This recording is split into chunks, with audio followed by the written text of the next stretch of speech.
자, 여러분 잘 쉬고 오셨습니까? 이제 챕터 3 생성형 AI 학습 및 최적화 기법에 대해서 수업 시작하도록 하겠습니다. 자, 이번 섹션을 소개해 보도록 할게요. 이번 섹션은 두 가지 섹션으로 구성이 되어 있습니다.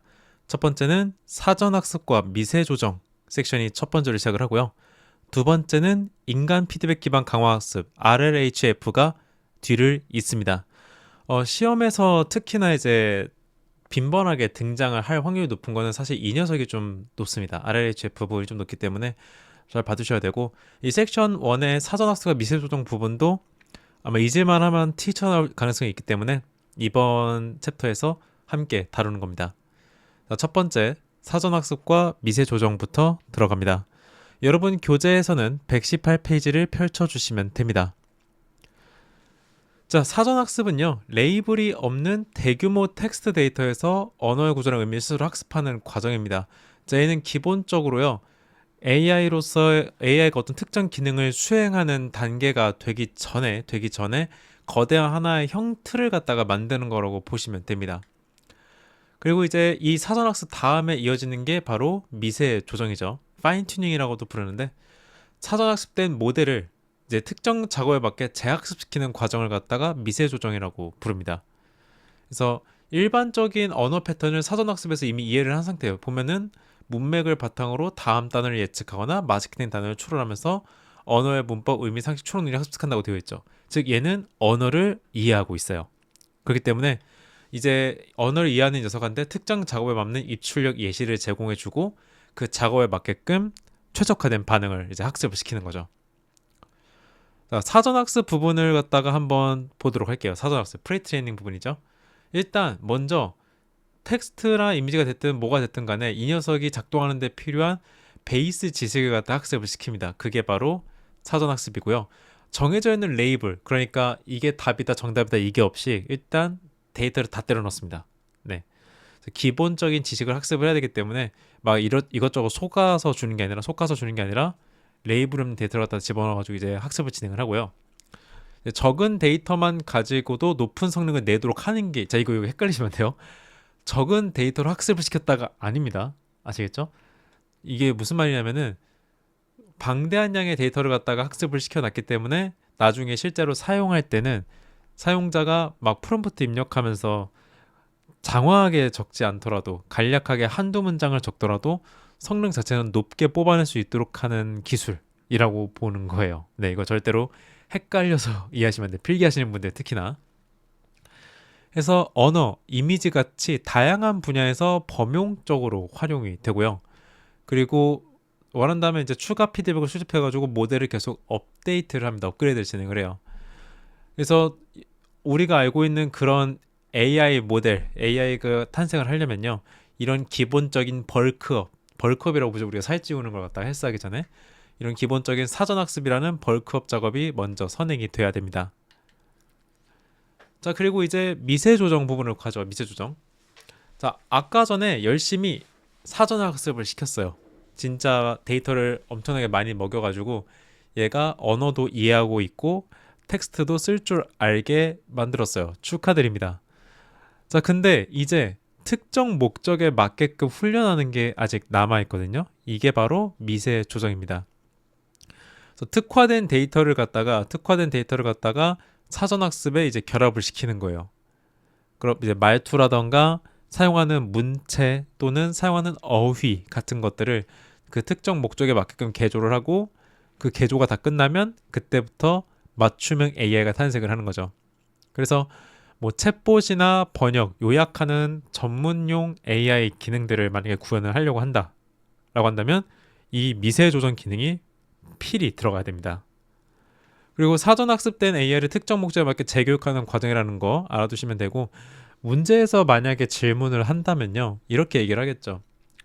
사전에 학습시켜놨던 모델을 특정 목적에 맞게끔 설계하는 과정으로 라고 하면서 이렇게 얘기를 할 가능성이 커요. 그러면 일단 미세 조정을 갖다가 머릿속에서 좀 떠올릴 필요가 있습니다.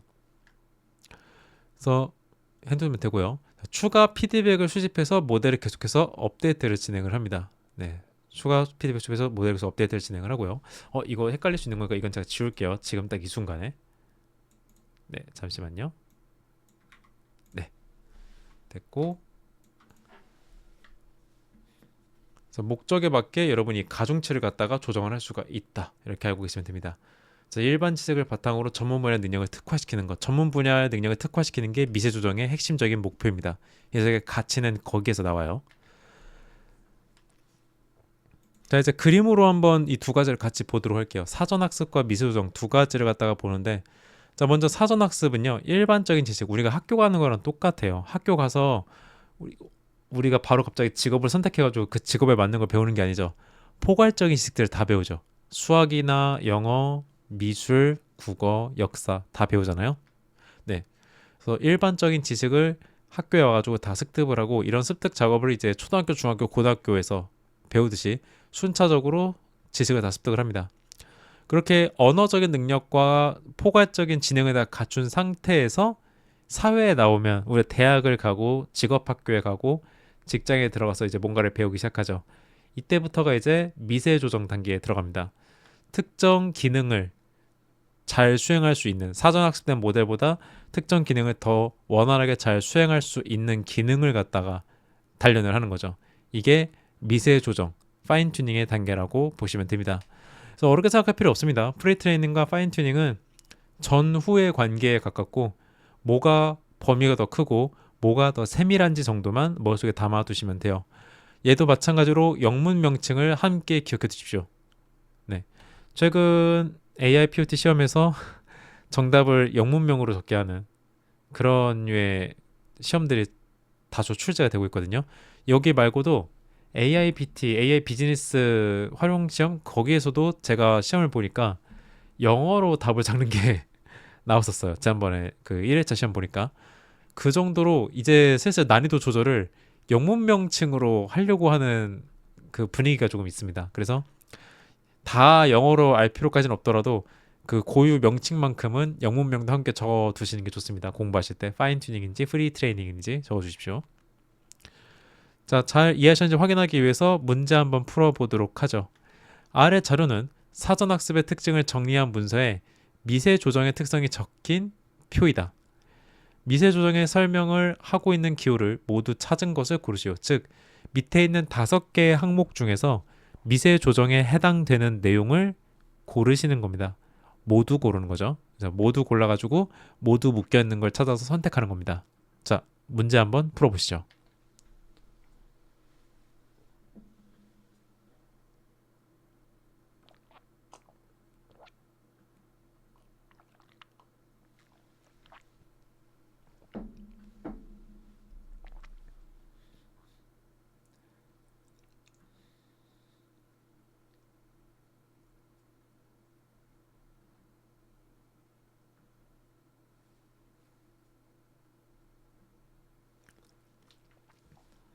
자, 충분히 다 풀어보셨죠? 같이 한번 보도록 하겠습니다. 자, 첫 번째 기억. 레이블 없는 데이터로 자율학습을 진행하여 범용 지식을 확보한다. 자, 이거는 미세 조정이 아니죠. 레이블이 없는 데이터로 자율학습을 진행해서 범용 지식을 확보한다라는 말은 사전학습에 해당이 돼요. 자, 니은. 사전학습된 AI를 특정 목적에 맞게 재교육하는 후속 과정이다. 첫 번째 거 튀어나왔네요. 니은이 미세 조정에 대한 설명을 하고 있습니다. 자, 그렇다면 선택지에서 일단 날려버려야 되는 게 1번과 3번은 니은이 아예 없으니까 날려버립니다. 자, 계속 보죠. 디귿. 언어, 이미지 등 다양한 분야에서 범용적으로 활용 가능하다. 또 범용적이라는 말을 썼네요. 그러면 사전학습된 모델이니까 이것도 패스합니다. 리을. 목적에 맞게 가중치를 재조정하여 전문성을 강화한다. 자, 목적에 맞게라는 말을 썼죠. 목적에 맞게, 특정 목적에 맞게끔 재조정한다는 말을 썼으니까 전문성 썼고, 그렇다면 리을 해당되겠죠. 그러면 니은과 리을이 일단 미세 조정에 대한 걸로 확인이 된 것 같아요. 그래도 혹시 모르니까 미음도 보도록 하죠. 미음. 추가 피드백 수집으로 모델을 지속적으로 업데이트할 수 있다. 헷갈리네요. 저는 일단 2번을 한번 찍어볼까 하는데, 자, 정답은 2번이 맞았죠. 그쵸? 자, 해설해 보도록 하죠. 니은은 사전 학습된 AI를 특정 목적에 맞게 재교육으로 미세 조정의 정의를 직접 서술했고, 리을은 목적에 맞게 가중치 재조정과 전문성 강화로 미세 조정 고유 특징을 담았습니다. 자, 미음을 갖다가 모른다 하더라도요. 니은과 리을이 워낙 명확하게 이제 미세 조정된 결과물을 갖다가 제시를 하고 있었기 때문에 미음을 버린다 하더라도 니은과 리을을 갖다가 묶어서 정답이라고 제시할 수 있어야 됩니다. 자, 다음 두 번째 섹션으로 가보도록 하겠습니다. 인간 피드백 기반 강화 학습 RLHF를 갖다가 보도록 합니다. 중요한 섹션이기 때문에 여기서는 잠깐 기지개 한번 쫙 펴시고요. 기지개 한번 쫙 펴시고 충분히 몸이 풀렸을 때 들어가 주시면 될 것 같습니다. 자, 여러분 교재상에서는 121페이지를 펼쳐주시면 됩니다. 자, 인간 피드백 기반 강화 학습 RLHF에 대해서 소개합니다. 자, 기본적으로 AI의 그 대규모 언어 모델 있죠? 대규모 언어 모델을 여러분의 평가에 맞춰서 향상시키는 방법이라고 보시면 돼요. 그래서 얘한테 뭔가를 물어봤는데 얘가 해준 모델을 갖다가 인간이 좋아요, 싫어요를 표기를 하면 그거에 맞춰서 AI가 좋아요가 많이 나왔던 방향으로 발전해 나가는 거죠. 이런 RLHF의 프로세스는 약 3단계 정도로 구성이 되어 있습니다.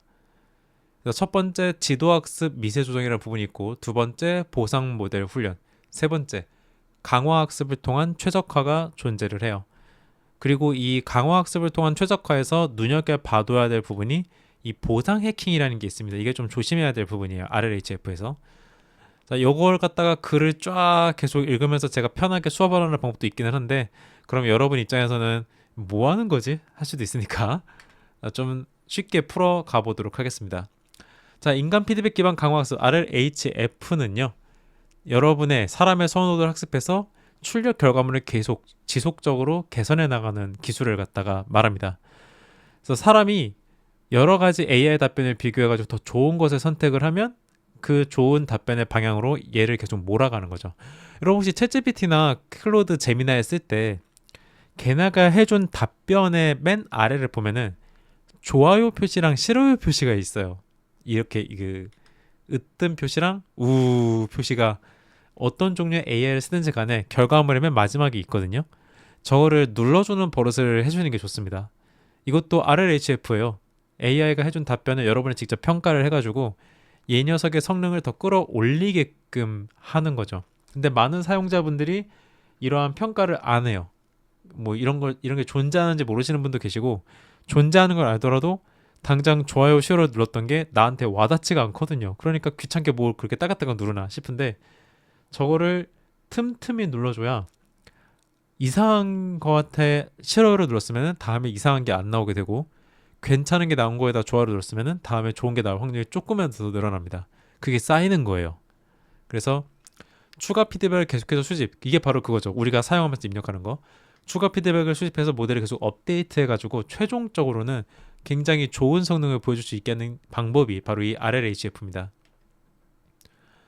이러한 RLHF의 프로세스는 3단계로 구성이 되어 있는데요. 여기서는 제가 조금 설명을 늘릴 거예요. 그러니까 원래는 이제 이렇게 한 슬라이드만 해가지고 설명할 수도 있기는 한데, 그러면 이 프로세스가 도대체 뭐지? 싶거든요. 그러니까 프로세스를 조금 더 잘 얘기를 해볼게요. 자, 첫 번째 0단계 사전 훈련 단계이고요. 여기는 RLHF가 아닙니다. 아시죠? 이건 RLHF가 아니에요. 사전 훈련 단계에서 대규모 데이터로 기본 언어 모델을 훈련시킨 상태가 이제 아까 앞에서 했던 사전 학습된 모델인 거겠죠. 그렇죠? 그래서 RLHF가 적용되진 않았고 그냥 기본적인 언어 능력을 갖춘 모델이 탄생을 한 거예요. 자, 그럼 그 다음에 어떻게 하면 되냐? 이제 RLHF 프로세스에 집어넣는 겁니다. 1단계 지도학습 미세 조정을 갖다 진행을 합니다. 이 0단계에서 만든 기본 모델을 갖다가 인간이 작성한 고품질 모범 답변으로 학습을 시켜요. 야, 이게 진짜 좋은 답변이다, 이렇게 말을 해야 된다 하면서 학습을 시키고, 이 단계에서 SFT 모델이라는 걸로 바뀝니다. 그러니까 진화한 거죠. 사전 훈련된 기본 모델이 이제 SFT 모델로 진화했어요. 자, 그럼 이제 그 다음 어떻게 되냐? 2단계로 넘어가는 겁니다. 2단계 이제 여러 답변에 대한 인간의 선호도를 수집해서 보상 모델을 갖다가 학습을 시킵니다. 보상 모델 갑자기 어디서 튀어나왔지? 있어 보십시오. 이따가 좀 더 다시 설명해 드릴 거예요. 그리고 3단계 강화 학습을 통해서 성능 최적화를 이룩합니다.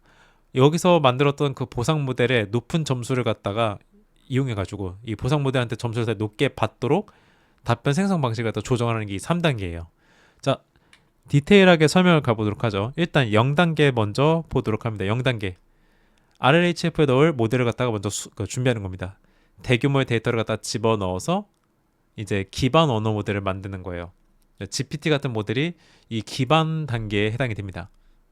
그래서 일반적인 언어, 이제 뭐라고 되어 있는데 이제 바꿀게요.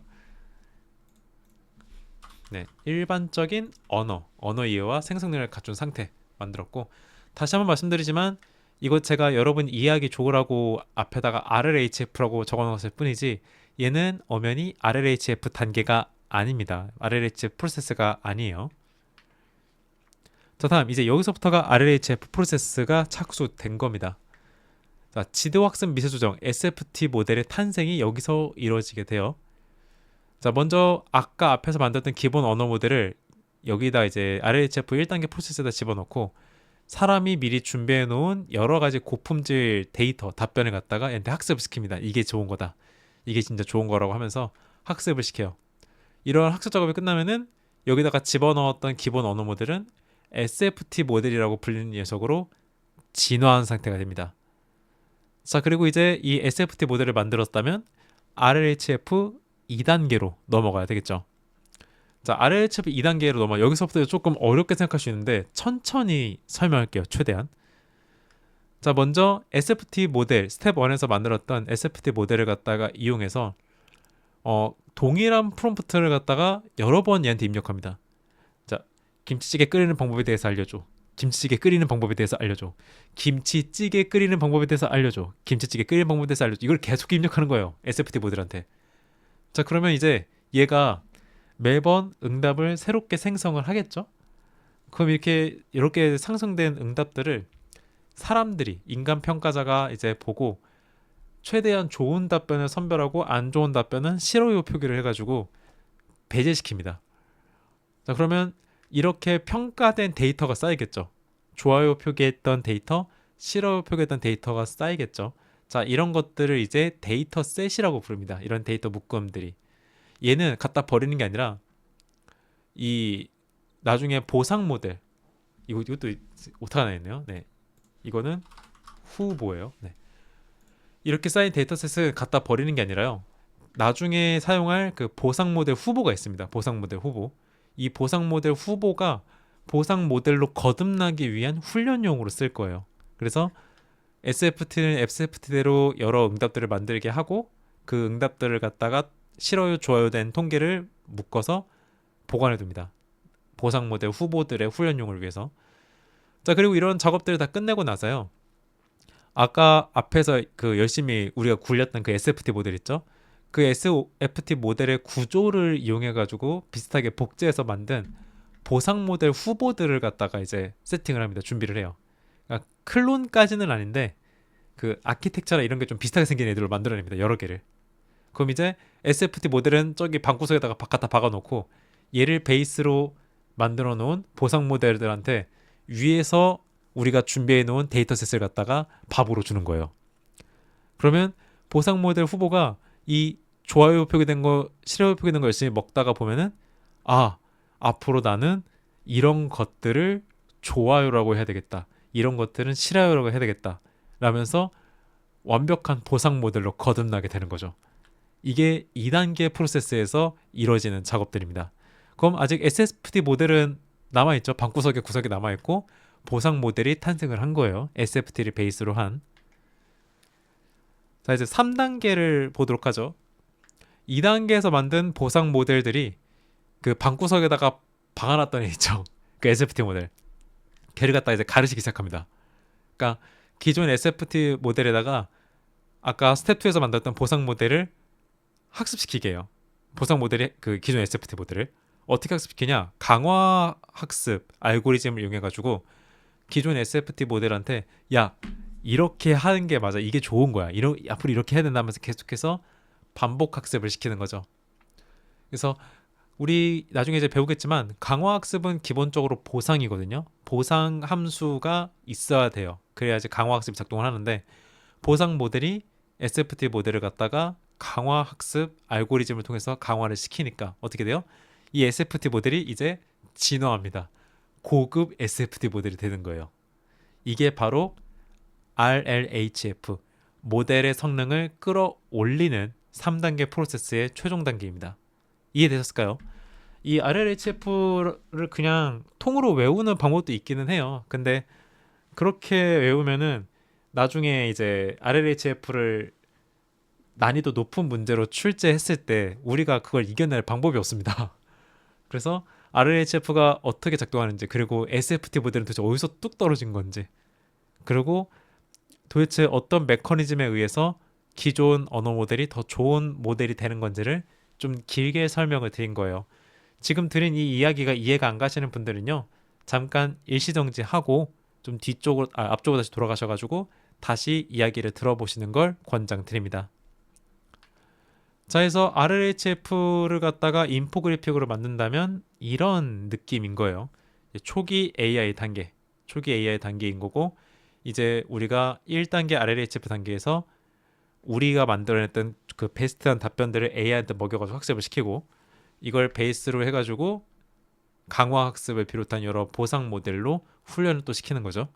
그래서 최종적으로 개선된 AI를 만들어내는 것, 그게 바로 RLHF에 대한 이야기다 라고 말씀을 드렸습니다. 자, 그리고 한 가지 더 조심하셔야 될 게 있습니다. 보상 해킹 문제가 있어요. 자, 왼쪽이 우리가 원래 작동시키는 의도적인 행동이거든요. 이게 뭐냐면 AI가 올바른 대로 작업을 하는 걸 목표로 삼습니다. 그래서 목표로 삼으면 보상이 나온다는 걸 AI가 학습한 상태가 이게 정상적인 상태예요.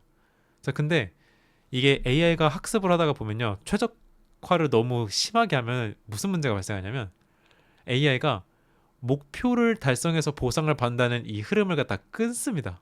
끊고 그냥 최대 보상만 열심히 노리는 거예요. 그러니까 일 안 하고 돈 받는다 소리예요. 아주 악랄하게 그지없죠. 그래서 얘가 목표를 달성하는 거는 이 녀석의 학습 프로세스에서는 전혀 가치가 없는 행동이 되고, 오직 높은 보상을 만드는 게 핵심이 됩니다. 그래서 게임 AI가 만약에 이런 보상 해킹 문제가 걸리잖아요. 그러면은 AI 그 NPC나 AI 적군이 이제 수단과 방법을 가리지 않고 어떻게든 보상을 더 많이 받는 방향으로 작동을 하기 시작하는 거죠. 망하는 거예요. 네.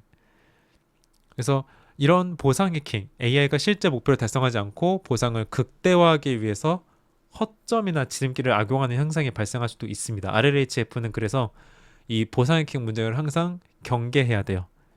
그래서 RLHF가 꼭 완벽한 건 아니다. 이렇게 AI가 멋대로 날로 먹으려고 하는 습성이 발현할 수도 있다라는 거 함께 알아둔 상태에서 여러분 공부하시면 될 것 같습니다.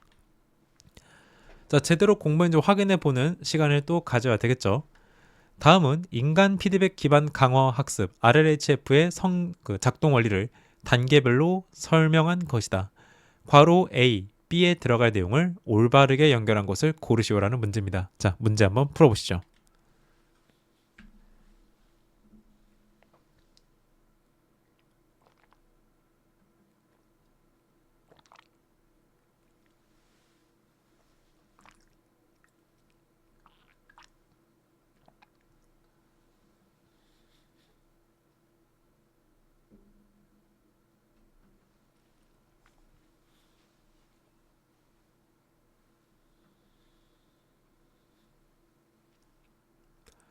자, 한번 볼까요? 일단 괄호 A랑 B를 갖다 먼저 살펴보겠습니다. 괄호 A 2단계에 있네요. 2단계에 괄호 A 있고 괄호 B 3단계에 존재합니다. 자, 다음은 인간 피드백 기반 강화 학습의 작동 원리 단계별 설명한 것이고 괄호 A랑 B에 들어갈 내용을 올바로 연결한 것을 고르시오. 자, 옳은 것 고르는 게 핵심입니다. 1번 더 좋은 것을 선택. 사람이 AI가 생성된 답변들을 비교하여 더 좋은 것을 선택. 그쵸? RLHF는 기본적으로 더 좋은 걸 선택하는 게 핵심이잖아요. 그쵸? 자, 그렇다면 3번과 4번 일단 갖다 버립니다. 3번, 4번 버리고. 자, 3단계. 수집된 데이터를 바탕으로 무언가를 제작한다라고 되어 있네요. 무언가를 제작한다. 수집된 데이터를 바탕으로. 수집된 데이터라 함은 답변 평가 데이터 그걸 말하는 거겠죠? 네. 그리고 4단계. 이 모델을 활용하여 AI 출력을 지속적으로 개선한다. 자, 그렇다면은 3단계 B를 제작한다고 했다니까 이 B가 AI 출력을 지속적으로 개선하는 거겠네요. 그렇다면 답은 1번이 되겠네요. 답변의 품질을 평가하는 모델. 그쵸? 네. 그러니까 우리가 아까 그 얘기를 했잖아요. 보상 모델 후보를 갖다가 학습시킨다고 했죠. 그거예요, 이게. 수집된 데이터, 사람들이 좋아요, 싫어요 평가했던 거 그거 있잖아요. 그 평가한 데이터를 갖다가 보상 모델 후보한테 먹인 거죠. 이 3단계에서. 네, 3단계에서 보상 모델 후보를 먹인 거고, 그렇게 먹인 보상 모델 후보 중에서 보상 모델이 된 녀석을 가지고 이제 AI 출력을 갖다가 개선을 진행을 한 겁니다. 그래서 해석을 보자면 RLHF는 사람이 AI의 여러 답변을 비교해서 더 좋은 것을 선택하는 게 핵심입니다. 더 좋은 것을 선택하게 하고, 이러한 인간의 선호 패턴을 학습해서 답변의 품질을 평가하는 모델을 제작하는 과정인 거죠. 자, 그래서 앞에서 보면은 1단계 AI가 동일한 질문에 대해 여러 개의 답변을 생성한다. 그리고 2단계 사람이 1단계에서 생성된 답변들을 비교해서 더 좋은 것을 선택한다. 그쵸? 3단계 수집된 데이터. 여기 지금 이제 괄호가 비었는데 괄호치고 그거죠. 수집된 데이터를 하면 2단계에서 좋아요, 싫어요 표기했던 그 기록을 말하는 거예요. 그 데이터를 바탕으로 보상 모델 후보, 일명 답변의 품질을 평가하는 모델인 거죠. 을 제작한다고 4단계 이 모델을 활용하여 AI 출력을 지속적으로 개선한다. 해서 답이 1번이 되는 겁니다. 자, 이렇게 RLHF를 갖다가 확실하게 한번 같이 배워봤습니다. 머리가 좀 아프죠? 그래서 이번 챕터는 여기서 마무리할 거예요. 다들 머리가 아프기 때문에 제가 약간 일찍 끝내드릴 겁니다. 자, 그래서 단순하게 이렇게 그냥 넘어가시는 게 아니라 이 프로세스를 갖다가 어느 정도 이해해 두셔야 됩니다. 제가 이렇게까지 분리해서 설명을 해냈다는 거는 그만큼 중요한 거기도 하고, 이렇게까지 분리해서 표현을 하지 않으면 헷갈릴 수도 있다는 소리예요. 그래서 나중에 RLHF 3단계 프로세스를 옳지 않은 거를 고르라고 하거나 그런 문제가 나왔을 때 여러분이 제대로 풀려면은 지금 제가 이번 강의 영상에서 설명해 드렸던 이 프로세스를 갖다가 확실하게 알고 계시는 게 좋습니다. 아시겠죠? 자, 했고 우리는 다음 파트로 이제 넘어가도록 할 겁니다. 이번 챕터 여기서 마무리 짓도록 할게요. 여러분, 저는 잠시 뒤에 다시 뵙도록 하겠습니다. 충분히 쉬었다가 다음 강의에서 만나 뵐게요.